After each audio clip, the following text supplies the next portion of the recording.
18th May as police circle the perimeter of the Islamic Center of San Diego. Children shelter inside. I went inside the closet with my whole class. We heard like 12 or like 16 gunshots.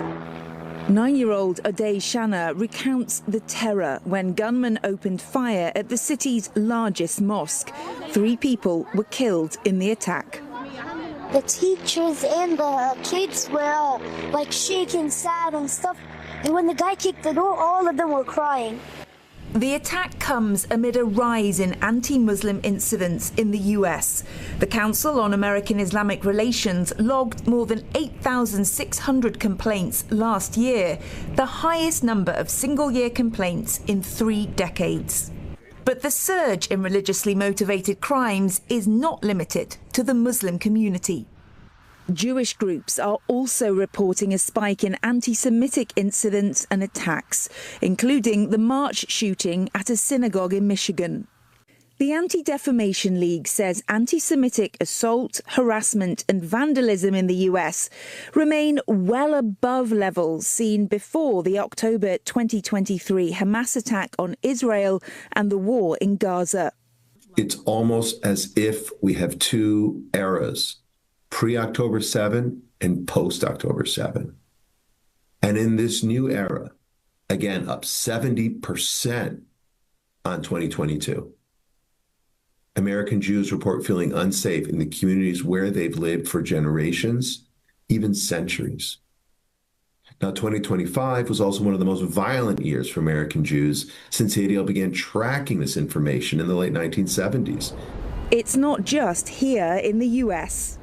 Experts say the rise in anti-Semitic and anti-Muslim incidents stateside reflects a broader global pattern, with authorities across several Western countries reporting sharp increases in faith-based hate crimes, including in Australia and the UK. Islamophobia Register Australia found that since the 7th of October 2023, anti-Muslim incidents reported to the organisation jumped more than 5-fold.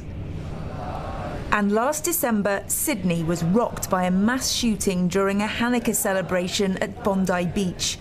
15 people were killed. In the UK, a recent stabbing in the Jewish community of Golders Green added to fears over religiously motivated crimes.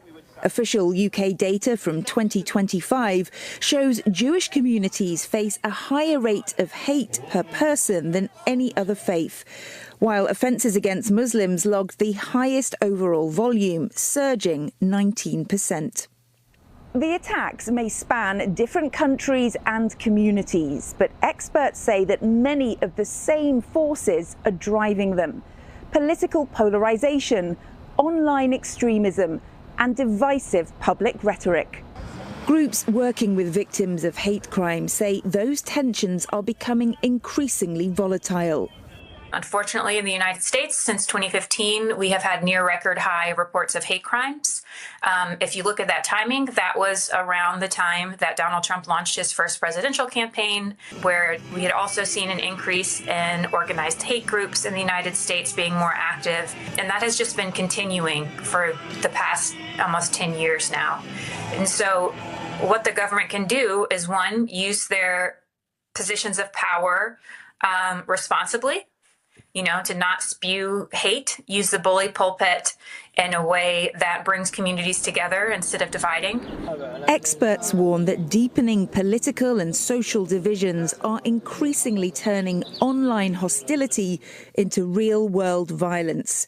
And with conflicts abroad continuing to inflame tensions at home, whether in the US, Europe or Australia, many fear that faith-based hate crimes will only continue to escalate. For CNA, I'm Kate Fisher in Washington.